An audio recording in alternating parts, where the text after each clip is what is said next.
Il est 22 h, merci d'être avec nous dans cette nouvelle édition. Voici tout de suite les titres. La situation au Yémen, le gouvernement de Djibouti suit avec intention, a déclaré Mahmoud Ali Youssouf, le ministre des Affaires étrangères. Autre titre également, Yémen, intervention d'une coalition menée par l'Arabie Saoudite. Bienvenue à tous. Djibouti vit à l'heure des bouleversements au Yémen. Ce pays frère est limitrophe et en proie à une guerre civile. Alors que l'Arabie Saoudite vient d'amorcer le lancement d'une intervention militaire de grande envergure pour établir l'ordre constitutionnel. Des combats se poursuivent à l'heure où je vous parle à Aden entre les milices chiites et Houthis et des unités de l'armée régulière loyales au président Hadi. Une situation qui fait craindre le pire. Les autorités djiboutiennes suivent avec intention l'évolution de la situation, bien que le golfe d'Aden étroit, couloir maritime d'une quarantaine de kilomètres de large entre le Yémen et Djibouti, commande l'accès à la mer Rouge puis au canal de Suez et constitue une voie de transit majeure du commerce pétrolier mondial. On estime quelques 3,8 millions de barils de pétrole qui transitent chaque jour par le détroit de Bab al-Mandab entre le golfe d'Aden et la mer Rouge. Conséquence directe de ces bouleversements sur Djibouti, le trafic aérien en maritime qui ont détourné sur l'aéroport et le port de Djibouti. La situation des ressortissants djiboutiens au Yémen, où la communauté djiboutienne reste importante, figure également au tableau des préoccupations du gouvernement. En effet, la situation est de plus en plus critique pour nos voisins du Yémen. Le trafic aérien à destination de Aden est détourné vers Djibouti et selon les dernières informations, 154 passagers et 8 membres d'équipage ont atterri à Djibouti hier soir à bord d'un Airbus A320 de la compagnie Air Yemenia. On attend ce soir plusieurs vols dont 2 Airbus A310, un Airbus A320 et un Airbus A330 qui seront en free flying, c'est-à-dire aucun passager à bord. Et concernant la situation de l'aéroport de Djibouti, le trafic aérien de ces dernières 24 heures est de plus en plus irrégulier. Ahmed Hamad nous fait les points de la situation. Au Yémen, la situation reste très confuse, encore après la prise d'Aden par les chiites Houthis. De ce fait, les secteurs les plus en danger sont les infrastructures portuaires et aéroportuaires. N'étant qu'à un quart d'heure de vol, les avions à destination d'Aden ont été détournés vers l'aéroport international de Djibouti. Ainsi, le premier vol, un Airbus A320, qui avait décollé du Caire à destination d'Aden, a été détourné de sa trajectoire et a atterri hier soir vers 3h30 du matin à Djibouti. Et plusieurs autres vols, notamment de la compagnie Air Yemenia, des Airbus, sont attendus dans la soirée. Et pour faire face à ce trafic irrégulier et anormal, les autorités aéroportuaires ont mis en place une cellule de crise pour pouvoir gérer ce trafic inhabituel. Une cellule composée de hauts responsables de l'aéroport international de Djibouti, des forces aériennes djiboutiennes, françaises et américaines. Durant la réunion, il a été discuté du dispositif mis en place pour réguler ce trafic et faire en sorte que tout se déroule dans les meilleures conditions possibles. Cette réunion était conduite par le directeur général de l'aéroport de Djibouti, Mohamed Yacoub, qui nous fournit de plus amples explications concernant ce dispositif. D'accord. Bonjour monsieur le directeur, merci d'abord de nous accueillir dans vos locaux. Alors, vu la situation qui prévaut chez notre voisin, le Yémen, quel dispositif a été mis en place pour faire face à ce trafic irrégulier?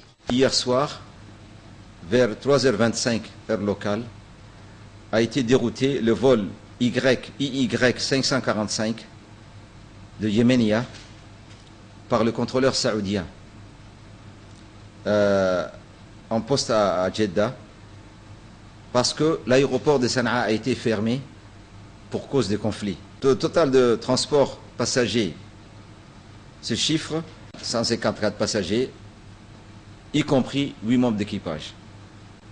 Donc les passagers avec les membres d'équipage ont été acheminés sur 2 hôtels sur instruction de l'ambassadeur de Yémen à Djibouti qui a bien voulu accueillir dès l'arrivée de l'avion les passagers à bord ainsi que les membres d'équipage. Cet après-midi, nous avons appris que 4 autres vols sont programmés pour arriver à Djibouti et ils arriveront à partir de 16 h sur l'aéroport de Djibouti. Il va sans dire que l'aéroport de Djibouti accueille son trafic irrégulier comme à l'accoutumée et que nous avons formé une cellule de crise pour bien contenir ces avions supplémentaires de Yémenia. Et à cet effet, je viens de terminer une réunion en cellule de crise avec les utilisateurs militaires, c'est-à-dire l'armée de l'air nationale, l'armée de l'air américaine et l'armée de l'air française. Et donc nous sommes convenus qu'en cas de supplément de parking nécessité, nos amis nous viendront en aide, y compris bien sûr l'armée de l'air nationale qui est toujours à notre disposition. Alors, nous nous situons actuellement sur le tarmac de l'aéroport international de Djibouti, où vous pouvez apercevoir juste derrière moi le premier vol d'Air Yamania, un Airbus A320 qui a atterri hier soir vers 3h30 du matin avec à son bord 154 passagers et 8 membres d'équipage. Donc, il est attendu également dans cet après-midi entre 16h et 17h 4 autres avions, un Airbus A320, un Airbus A330 et un Airbus A310. Voilà donc la conséquence de la situation très confuse au Yémen. L'aéroport international de Djibouti tourne à son maximum pour gérer le trafic aérien détourné de l'aéroport de Aden au Yémen durant la crise que traverse ce pays. De nombreux avions donc à l'heure actuelle sont attendus. Dans la soirée, nous comptons une dizaine, exactement 13 avions selon les dernières informations que nous avons recueillies ici sur place. Donc sensiblement avec l'arrivée attendue de plusieurs avions également ce soir. Donc compte tenu de la situation, les autorités aéroportières djiboutiennes ont mis en place une cellule de crise chargée de gérer ce trafic anormal. Les prochaines 48 heures vont être très serrées à l'aéroport international de Djibouti. Il est prévu l'arrivée d'une dizaine d'avions d'Air Yamania qui transporteront à leur bord plusieurs passagers. L'aéroport international de Djibouti gère déjà ses propres flux quotidiens et il aura également à gérer plusieurs autres flux par jour. Sur le plan diplomatique, la situation au Yémen s'est invitée d'elle-même au Sharm el-Sheikh à la réunion préparatoire du sommet des chefs de l'État de la Ligue arabe. Les ministres des Affaires étrangères réunis à Sharm el-Sheikh se disent très préoccupés par la guerre civile que traverse ce pays et sera l'office inscrit à l'ordre du jour de ce sommet. Le ministre des Affaires étrangères et de la coopération internationale, Mohamed Ali Youssouf, a dans une interview accordée à notre confrère envoyé spécial Yahya Ali, a déclaré que les autorités djiboutiennes suivent la situation de nos concitoyens au Yémen. Et cela après l'opération militaire lancée hier soir au Yémen à l'initiative de l'Arabie Saoudite pour rétablir l'ordre constitutionnel représente par le président Abdurrabbo Mansour Hadi. Nous sommes à l'écoute et nous suivons de près la situation. Nous avons une forte communauté dans des étudiants, a affirmé le chef de la diplomatie djiboutienne. Nous avons leurs contacts, leur adresse et nous avons lancé des messages pour rassurer la sécurité et le bien-être de nos ressortissants. Et si la situation nécessite de les évacuer, la République de Djibouti n'hésitera pas une seconde pour les faire évacuer, a-t-il indiqué.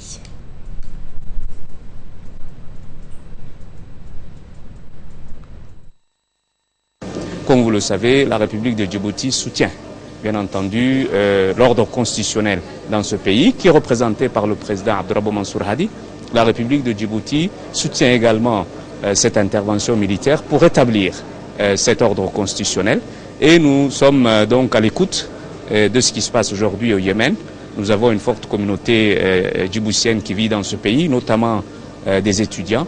Nous sommes à l'écoute, nous savons où ils sont, nous avons leurs adresses, nous avons déjà passé un certain nombre de messages et nous essayons donc de faire en sorte que nos concitoyens puissent, leur sécurité et leur bien-être puissent être assurés. Et s'il y a nécessité de les évacuer, le gouvernement de la République de Djibouti n'hésitera pas un instant.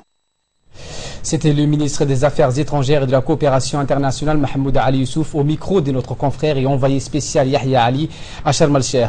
Toujours à Sharm el-Sheikh, une information qui nous parvient à l'instant même où je vous parle nous apprend que Mahmoud Ali Youssouf vient d'avoir il y a quelques minutes un tête-à-tête avec son homologue yéménite sur la situation qui prévaut au Yémen. Le ministre a indiqué à la fin de ce tête-à-tête que Djibouti était prête à ouvrir un pont humanitaire pour les pays qui veulent évacuer leurs ressortissants. Eh bien, à Djibouti, un communiqué publié par le ministère des Affaires étrangères apporte son soutien à l'annonce et au lancement des opérations militaires menées par les pays du Golfe, en l'occurrence l'Arabie Saoudite, le Qatar, le Koweït, Bahreïn et les Émirats Arabes Unis contre les milices Houthis, afin de répondre à l'appel du président Hadi, afin de protéger aussi l'intégrité du Yémen et son peuple. La République de Djibouti condamne par la voix de son ministère des Affaires étrangères le coup de force mené par les miliciens Houthis au Yémen et apporte son soutien au président légitime de ce pays, Abdurrabbo Mansour Hadi. Concernant la situation sur le terrain et sur le plan purement militaire, une coalition menée par l'Arabie Saoudite intervient au Yémen. L'Arabie Saoudite a lancé hier une opération militaire au Yémen dans le but de faire reculer les rebelles chiites Houthis. Une dizaine de pays arabes participent à cette coalition. Les Houthis assiègent désormais la ville d'Aden où le président Abdurrabbo Mansour Hadi avait été contraint de se réfugier. Hidayah Mohammed nous en dit plus. De mardi, après avoir maintes fois dénoncé un coup d'État des Houthis, le président Hadi avait confirmé avoir sollicité les monarchies sunnites du Golfe pour une intervention militaire et avoir escorté l'ONU à adopter une résolution contraignante pour stopper l'avancée rebelle. L'Arabie Saoudite, le Qatar, le Koweït, Bahreïn et les Émirats Arabes Unis ont indiqué dans un communiqué avoir décidé de répondre à l'appel du président Hadi de protéger le Yémen et son peuple face à l'agression de la milice des Houthis. L'Égypte, le Maroc, la Jordanie, le Soudan et le Pakistan sont volontaires pour y participer, a également rapporté l'agence saoudienne SPA. Selon la chaîne de télévision Al Arabiya basée à Dubaï, le royaume wahhabite a affecté 100 avions de guerre et 150 000 soldats à l'opération militaire. Ces chiffres n'ont pas été confirmés par Riyad. La Maison-Blanche a indiqué qu'elle a apporté un soutien en logistique et en renseignement à l'opération déclenchée dans la nuit alors que des forces alliées aux rebelles chiites s'est emparées hier de l'aéroport international d'Aden. Aden est le fief du président Hadi où il s'était réfugié après la prise de la capitale Sanaa début février par les Houthis. Et pour clore ce chapitre, le gouvernement turc annonce qu'il apportera son soutien à cette coalition menée par l'Arabie Saoudite. Voilà tout ce qu'on pouvait dire ce soir sur la crise et à l'heure actuelle sur le Yémen. Et nous vous dirons davantage l'évolution de la situation dans nos éditions de demain. Toujours en nouvelle nationale, une cérémonie de clôture du séminaire sur les techniques de négociation liées au commerce international, présidée par Ahmed Ali Silaï, ministre des Affaires étrangères de la coopération internationale par intérim, s'est tenue aujourd'hui dans les locaux de l'Institut des études diplomatiques.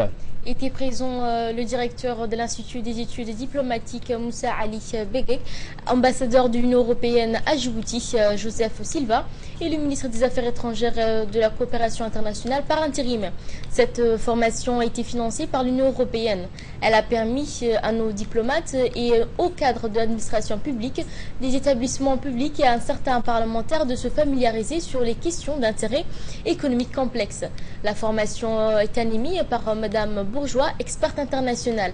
L'appui de la délégation de l'Union européenne à l'Institut des études diplomates a permis d'assurer la formation de cadres.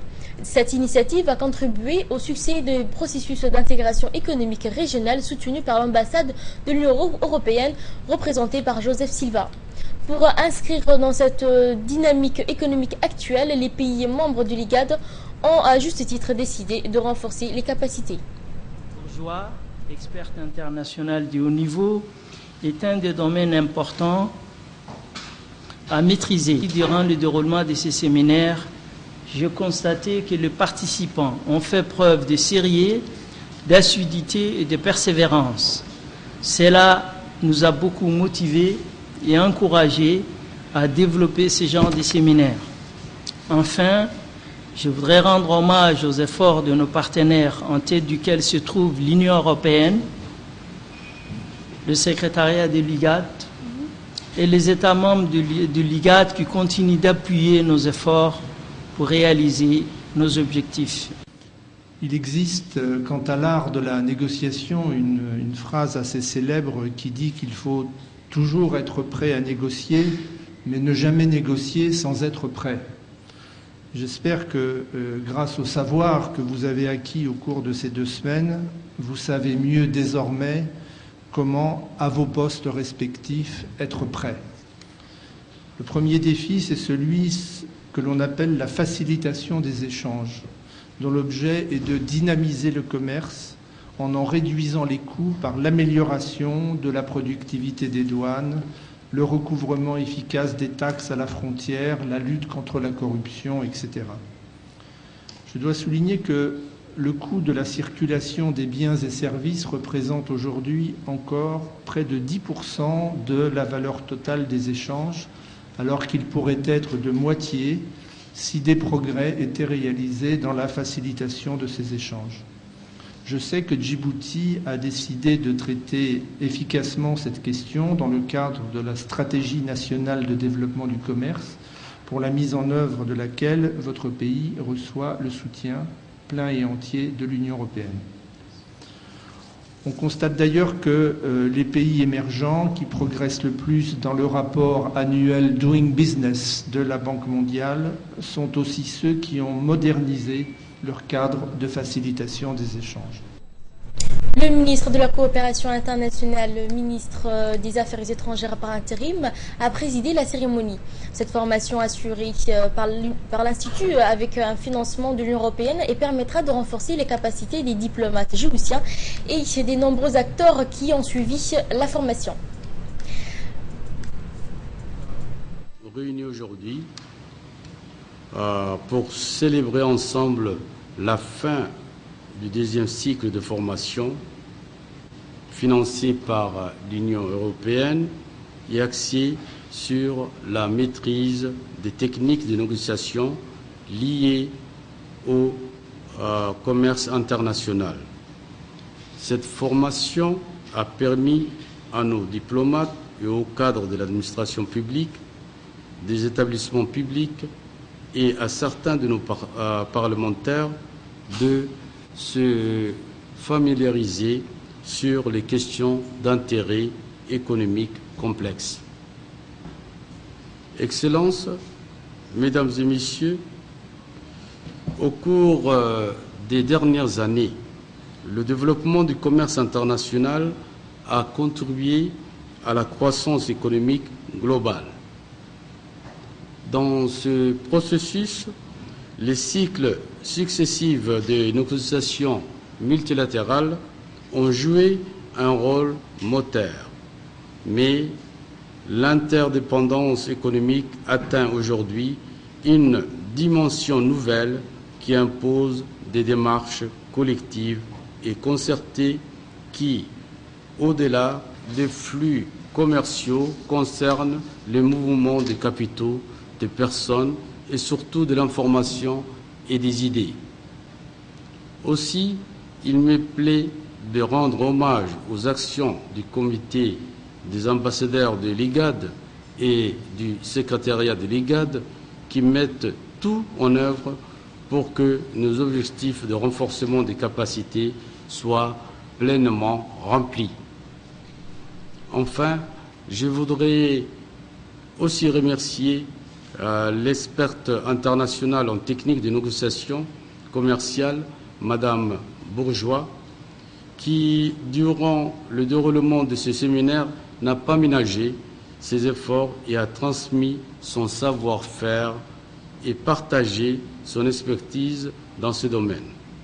Quant à nos participants qui ont fait preuve de sérieux, d'assiduité et ont démontré un grand intérêt à renforcer leurs capacités, je les félicite pour l'obtention de leur certificat qui atteste de leur maîtrise des techniques de négociation en commerce international. Autre nouvelle du pays également, le secrétaire général du ministère de l'Éducation nationale, M. Haroun Omar Aden, a clôturé hier les travaux d'un atelier de travail qui a porté sur les résultats et bilan de l'année 2014 du même FAB. Effectivement, ces travaux auxquels ont pris part les responsables des différents départements du MENFOP avaient pour objectif de passer en revue les réalisations du MENFOP durant l'année écoulée. Les différentes directions générales ont effectué des présentations globales sur les actions entreprises. Tout a été passé en revue des premières classes et de préscolaires en passant par l'enseignement fondamental au secondaire jusqu'à la formation technique et professionnelle. Lors de cet atelier de 2 jours, les participants ont travaillé dans des groupes thématiques et ont débattu entre autres sur les orientations stratégiques, les objectifs, les indicateurs de mise en œuvre et les résultats obtenus au cours de l'année 2014. Les conclusions feront l'objet d'un rapport bilan. On organise 2 ateliers. Hier et aujourd'hui, cet atelier correspond à la préparation du plan d'action qui a été réalisé en 2014. Pourquoi ces ateliers? Pour la simple raison parce qu'il y a un plan d'action, ce qu'on appelle le PAE 2014-2016. Dans ce plan d'action, il y a une revue annuelle. On a décidé de faire 3 revues sur ce plan d'action, 3 revues annuelles, celle de 2014. Le bilan, on fait le bilan de 2014. Qu'est-ce que c'est le bilan? C'est voir quelles sont les choses qui n'ont pas été faites, quelles sont les choses qui ont été faites, ceux qui n'ont pas été faites et ce qui reste à réaliser. Vous savez que annuellement, on ne peut pas faire tout. Donc, comme c'est un plan d'action sur 3 ans, il faut le faire graduellement, mais il faut qu'on fasse une pause et chaque année, on doit savoir qu'est-ce qu'on fait. Et donc, cet atelier va pouvoir nous permettre de rencontrer le 6 et le 7 avril les PTF, c'est-à-dire les partenaires techniques et financiers. Donc, en vue de préparer l'atelier final. Voilà, c'est une petite préparatif pour le grand atelier. Concernant l'enseignement toujours après le Nord, les opérations des titularisations des professeurs du moyen et du secondaire se poursuivent dans les régions du Sud. Des inspecteurs ont été dépêchés pour ce faire. Cette opération qui mobilise des inspecteurs, toutes disciplines confondues de l'enseignement du moyen et du secondaire, notifiera les compétences et l'assiduité des professeurs stagiaires des régions du Dikil et d'Ali-Sébié. Les examens des titularisations offrent aux enseignants du moyen et du secondaire la possibilité d'être versés dans le cadre du professoral. Une stricte évaluation des compétences est faite, mais cette compétence n'est plus valable